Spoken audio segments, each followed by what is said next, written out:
الرجيم بسم الله الرحمن الرحيم وأما من خاف مقام ربه ونهى النفس عن الهوى فإن الجنة هي المأوى Sadaqallahul Azim. Yang terhormat para orang tua kita, nenek mama, para sesepuh yang mohon maaf tidak dapat saya sebutkan satu persatu, namun tidak mengurangi rasa ta'zim dan mahabbah saya. Yang terhormat segenap keluarga besar Pantai Cermin, Kabupaten Solok, Sumatera Barat, Bapak Ibu hadirin hadirat insyaallah seluruhnya yang dimuliakan Allah Subhanahu wa taala. Patut kita bersyukur kepada Allah, alhamdulillah malam hari ini khususnya saya secara pribadi dapat bersilaturahim dengan keluarga besar orang awak dari rantau yang berhimpun di Jakarta. Maka tentu kita berharap semoga pertemuan kita senantiasa diberkahi oleh Allah Subhanahu wa taala. Amin ya rabbal alamin. Salawat teriring salam senantiasa kita haturkan kepada junjungan kita Nabi besar Muhammad sallallahu alaihi wasallam, para keluarga, para sahabat dan para pengikutnya sekalian. Hadirin hadirat rahimakumullah. Pertama saya menyampaikan salam ta'zim kawan saya Al-Ustaz Novel. Beliau sore tadi telepon, Ustaz keadaan saya kurang sehat, apabila berkenan tolong tengok saudara-saudara saya bisa bersilaturahim. Maka saya bilang insyaallah silaturahim itu sungguh membawa nikmat, silaturahim sungguh membawa kebahagiaan, silaturahim bisa menambah umur dalam taat, serta silaturahim dapat menambah keberkahan kita. Maka saya bilang insyaallah siap. Padahal saya punya tugas ngisi Isra Mi'raj jam 10, ini sudah setengah 10. Ya, nanti belakangan waktunya. Hadirin hadirat yang dirahmati Allah, sebentar lagi kita masuk bulan suci Ramadan. Allah mempersiapkan bulan Ramadan diawali dari bulan Sya'ban. Sebelum Sya'ban diawali dengan bulan Rajab. Rajab diberinya makna rahmatullah jaramal abdu bara'ah. Bulan yang termasuk min ashhuril hurum, bulan termasuk bulan yang dimuliakan oleh Allah, Rajab. Sebab kata Allah, inna iddatash syuhur 'indallahi 12 syahran fi kitabillah. Sesungguhnya hitungan bulan dalam satu tahun kata Allah adalah 12 bulan. Dalam catatan Allah, bulan itu 12 bulan. Yauma khalaqas samawati wal arda minha arba'atun hurum. Hari di mana Allah menciptakan langit dan bumi, maka dari 12 bulan itu ada 4 bulan yang dimuliakan Allah. Yang satu terpisah, yang 3 bergandengan. Yang terpisah adalah bulan Rajab, yang bergandengan Dzulqa'dah, Dzulhijjah, Muharram. Adapun Ramadan bukan sekedar bulan yang dimuliakan, tetapi bulan yang diistimewakan oleh Allah. Kemuliaan bulan Rajab, di mana di bulan Rajab itu ada peristiwa penting, yakni perintah salat. Diawali dengan peristiwa Isra Mi'raj yang berlaku, yang diperjalankan oleh Allah adalah Rasulullah Nabi kita Muhammad sallallahu alaihi wasallam. Diyakini, dipahami tanggal 27 Rajab, kemudian mendapatkan perintah sholat mula-mula 50 waktu, kemudian dikurangi sehingga hanya 5 waktu. Pernahkah kita bayangkan seandainya sholat kita 50 waktu, kira-kira bisa pada dagang nggak ke pasar? Ya, Anda bisa itu ya, kalau bisa. Kenapa? Karena berarti 24 jam dibagi 50 waktu. Baru selesai sholat subuh, ya, berangkat ke pasar, belum buka toko sudah adzan lagi. Buka toko baru berkemas sudah adzan lagi. Kapan kita beraktivitas? Maka Allah kemudian mengurangi sehingga dari 50 waktu menjadi 5 waktu. Nah, salat itu pokok dalam ibadah bagi umat Islam. Maka sebelum melangkah pada ibadah yang lain, hendaknya diawali dengan ibadah salat 5 waktu.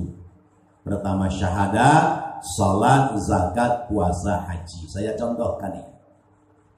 Syahadat adalah jari jempol, salat adalah jari telunjuk, sebut puasa adalah jari tengah, kemudian zakat jari manis, haji jari kelingking.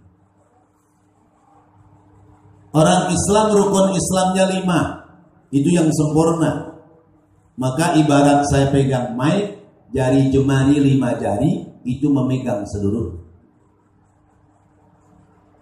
Ada orang Islam, rukun Islamnya baru 4. Baru ampe.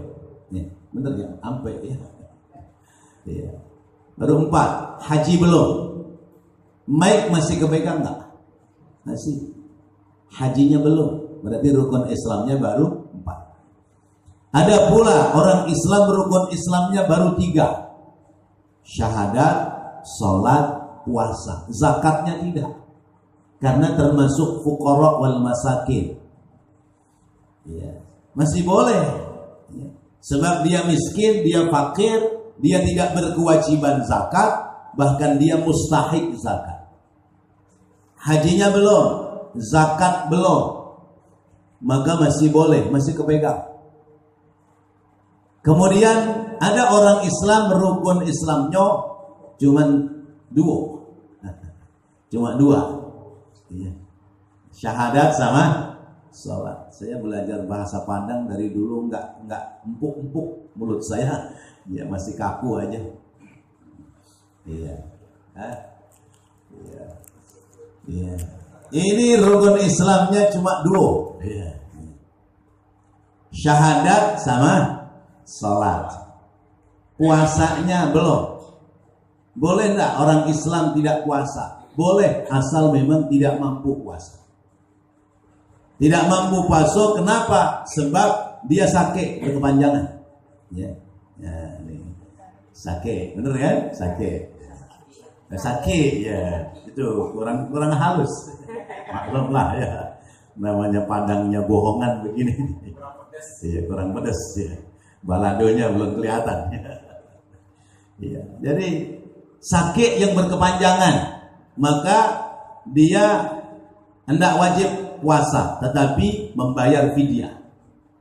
Jadi setiap hari dia keluarkan beras 1 liter untuk fakir miskin, berarti dia hendak puasa. Dia tidak zakat karena miskin, lalu dia tidak haji karena belum ada kemampuan. Sudah, jangan dikurangi lagi. Ya. Jadi rukun Islam ya 2, jangan dikurangkan lagi. Kalau dikurangkan lagi berarti cuma syahadat. Salatnya enggak. Bagaimana? Boleh dipraktekkan? Jatuhlah mic yang saya pegang. Artinya, ketika seorang muslim dia mengaku sebagai muslim, lalu dia meninggalkan salat, berarti sesuai dengan apa yang disabdakan oleh Rasulullah, as-salat imaduddin. Salat itu tiang agama. Maka siapa yang tegak dalam salat dia punya agama. Siapa yang tinggal sholat berarti dia hendak punya agama. Punya benar. Hendak punya agama. Dia enggak punya agama. Dia. Jadi sholat ukuran pertama. Maka sholat itu adalah alamatul iman. Sholat tanda orang beriman. Kata Nabi, likulli syai'in alamun wa alamul iman as-salat. Tiap sesuatu ada tandanya. Tandanya orang beriman adalah sholat. Nah itu pas tuh kalau pas ya. Jadi kalau orang itu tidak sholat, sekalipun beraktivitas kebaikan yang lain, maka dikhawatirkan aktivitas baiknya tidak diterima oleh Allah. Sebab kata Nabi, awwalu ma yuhasabu bihil 'abdu yaumal qiyamah as-salat. Yang mula-mula dihisab oleh hamba, ditanyakan oleh hamba kepada hamba oleh Allah adalah salat. In saluhat, apabila bagus dia punya salat, maka ibadah-ibadah yang lain ke bawah bagus. Amal sedekahnya, ibadah hajinya, ibadah zakat puasanya, dan ibadah-ibadah yang lain. Tapi kalau dia tinggalkan salat, ini berbahaya. Sebab infasadat, apabila salatnya rusak, apabila salatnya tidak dikerjakan, maka khawatir ibadah-ibadah yang lain menjadi ditolak oleh Allah Subhanahu wa ta'ala. Orang-orang kita kadang-kadang kejadiannya adalah dia ibadah puasa tapi dia tidak sholat. Ada yang begitu? Iya. Dia puasa tapi dia nggak sholat. Kalau yang sholat yakin pasti dia puasa. Tapi kalau yang puasa boleh jadi hendak sholat. Ya, dari mana dia punya prinsip dia puasa tapi dia hendak sholat? Karena dia punya prinsip bahwasanya puasa itu bisa menghapuskan dia punya dosa. Orang puasa dosanya dihapuskan oleh Allah. Man shoma ramadhana imanan wa ihtisaban ghufira lahu ma taqaddama min dambi. Hadisnya benar. Siapa yang puasa di bulan Ramadan dengan iman, dengan mengharap pahala dari Allah, maka dosa-dosanya diampuni oleh Allah. Betul.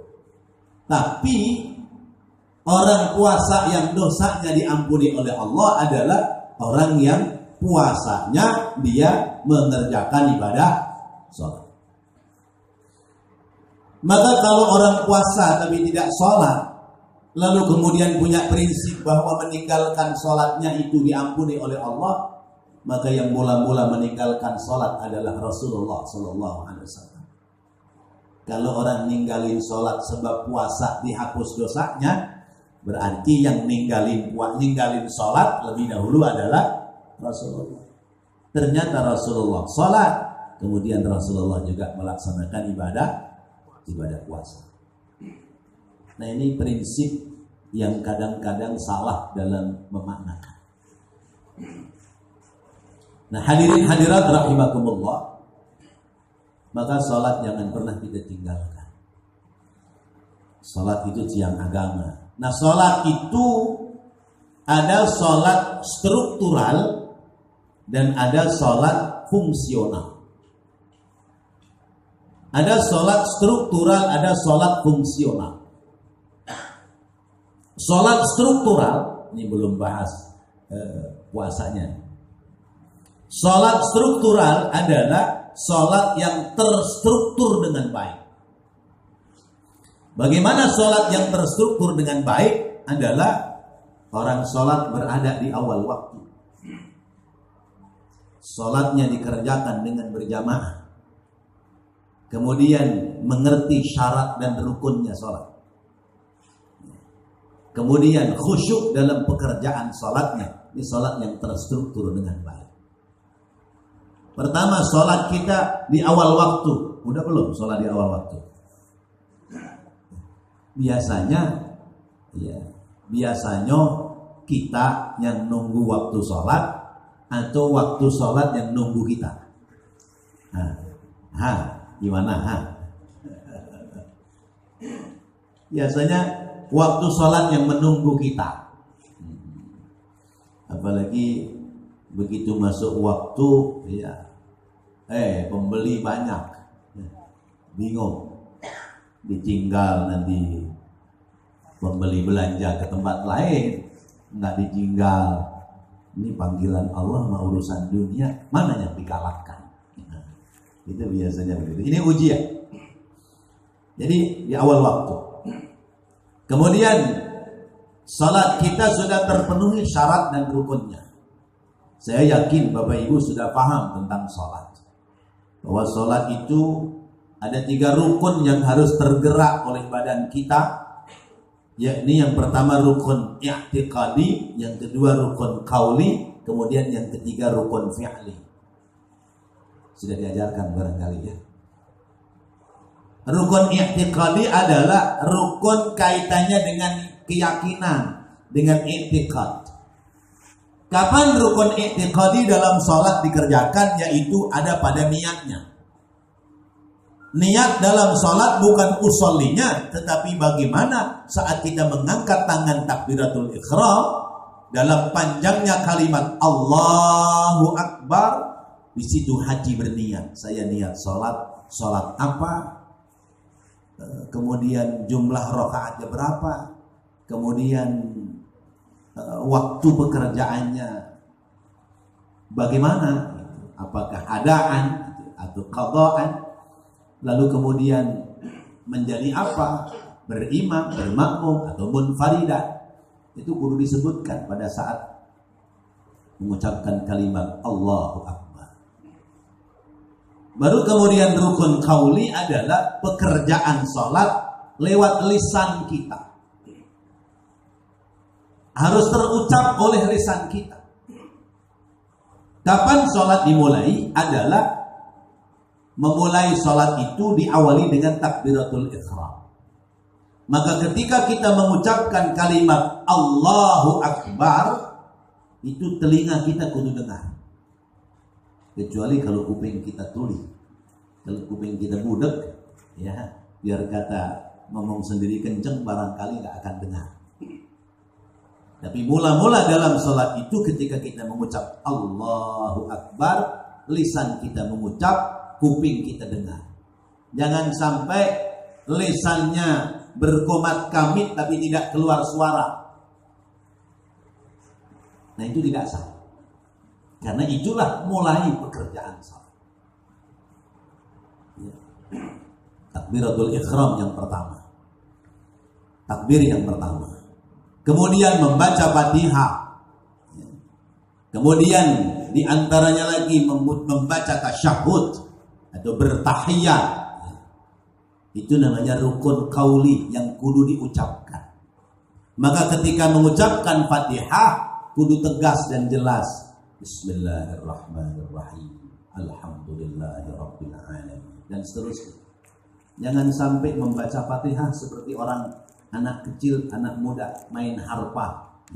Main harpa itu suara dorong angin, bunyi tarik angin juga. Harpa benar ya? Harmonika ya. Ya, yang didorong bunyi suara, ditarik juga bunyi suara. Maka jangan sampai Bismillahirrahmanirrahim. Itu namanya tidak sah ya. Jadi suara keluar, bunyi kalimat, narik nafas juga bunyi kalimat. Bunyi kalimat itu mengeluarkan nafas. Itu namanya rukun qaul. Tasyahud, membaca Fatihah ya. Kemudian at-taslimul ula, mengucapkan salam yang pertama. Itu rukun qauli. Adapun rukun fi'li adalah pekerjaan-pekerjaan yang dikerjakan oleh anggota badan. Seperti misalnya ruku', bangun dari ruku', kemudian sujud. Ya. Kemudian duduk di antara dua sujud, kemudian duduk tasyahud dan seterusnya. Itu adalah rukun-rukun fi'li. Nah itu terstruktur dengan baik. Kemudian yang terakhir, sholat kita kudu khusyuk. Sekalipun kita sesungguhnya belum bisa sholat yang khusyuk, tetapi minimal khusyuk dalam sholat itu adanya pada saat kita takbiratul ihram, Allahu Akbar. Saat itu minimal khusyuknya. Adapun sesudah itu namanya kita masih berurusan dengan dunia, ya kadang-kadang ya mencari sesuatu tidak ketemu, begitu mulai sholat, ya keingatan, ya ingat ya. Jarum itu dicari dari tadi nggak ketemu-temu, Ya begitu sholat, oh iya. Nah, itu kadang begitu. Nah memang ada makhluk Allah, ada syaitan, ada setan yang kerjaannya menggoda orang-orang yang sholat. Kalau dalam satu kitab karya Imam Al-Ghazali dikatakan bahwa setan yang menggoda orang sholat itu namanya setan dasi.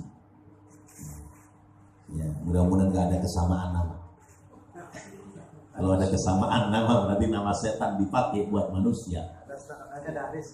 Setan dasi.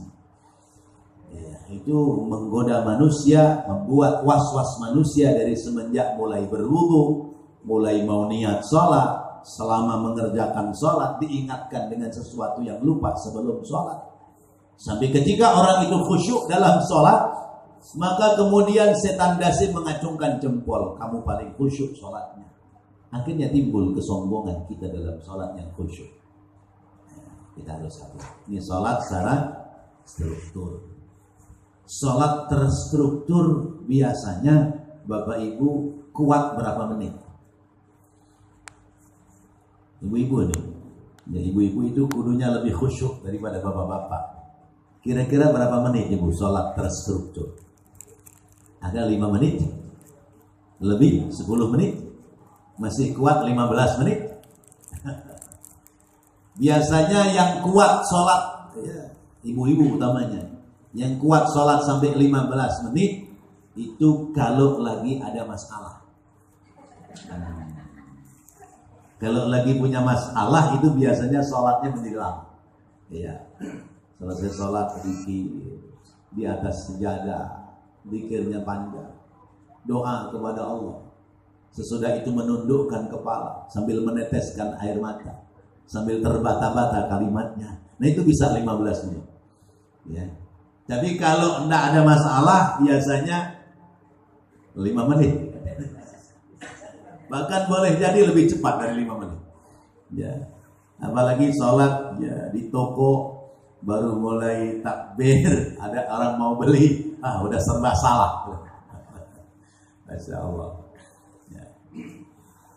Itu. Jadi 5 menit umpamanya ukurannya. Salat kita 5 menit berarti terstruktur 5 menit kali 5 waktu baru 25 menit. Maka sisanya 24 jam diambil 25 menit terlalu banyak. Maka jadikan sisa dari 25 menit itu adalah salat ya, sebagai sebagai bentuk aktivitas dalam hidup. Jadi salat kita kalau terstruktur tadi hanya 5 menit kali 5 waktu, maka selebihnya jadikan salat kita itu adalah salat fungsional. Bagaimana kita memfungsikan salat pada 24 jam? Diawali dari alhamdulillahilladzi ahyana ba'dama amatana wa ilaihin nusyur. Bergerak kita berangkat sholat. Karena orang tidur itu kalau dia menggerakkan badan bangun, tidak berdoa, tidak diawali dengan doa, sesungguhnya adalah sedang diikat oleh setan. Kata Rasulullah, manusia dalam tidurnya diikat 3 ikatan oleh setan. Maka apabila ia bangun lalu berdoa kepada Allah, kata Rasulullah, terlepaslah 1 ikatan. Kalau dia kemudian menggerakkan badan, mengambil air wudu, maka terlepaslah ikatan kedua. Kalau kemudian dia menggerakkan sholat, lalu berzikir dalam sholat, maka terlepaslah ikatan ketiga. Dan pagi itu, hari itu Allah berikan ketenangan jiwanya, sebab dia menggerakkan badan dalam sholat diawali dari bangun pagi.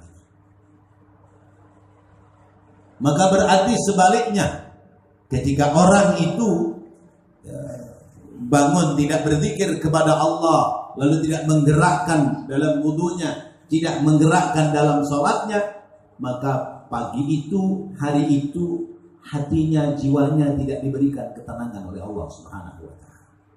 Ini sholat secara apa tadi? Fungsional, fungsi sholat. Jadi fungsi sholat membangun ketenangan diri, membangun ketenangan batin. Batin menjadi tenang, jiwa menjadi tenang, sebab diawali dari gerakan sholat. Kemudian memaknai sholat dalam 24 jam, maka jadikan aktivitas kita adalah bernilai ibadah. Tetapi memang kita menggerakkan badan untuk sholat ini berat, karena survei membuktikan bahwa masjid, musola adalah tempat yang paling jauh dari kita, tempat yang paling susah untuk kita kunjungi. Benar gak? Benar gak? Tempat yang paling jauh dari kita, tempat yang paling susah kita kunjungi adalah masjid, musola. Ke pasar kita bisa. Ketika dari rumah berangkat ke pasar, melewati berapa masjid, melewati berapa musola. Kemudian rekreasi kita bisa, jalan-jalan kita bisa, kemana kita bisa. Tapi ke masjid bisa nggak? Berat. Masjid dan musola adalah tempat yang paling jauh dari kita dan tempat yang paling susah untuk kita hadir, kita datang, kita kunjungi. Karena itu Allah kemudian memberikan kepada kita bulan suci Ramadan supaya kita umat Islam itu mendekat kembali kepada masjid. Ramadan adalah cara Allah mendekatkan kita dengan masjid. Alhamdulillah.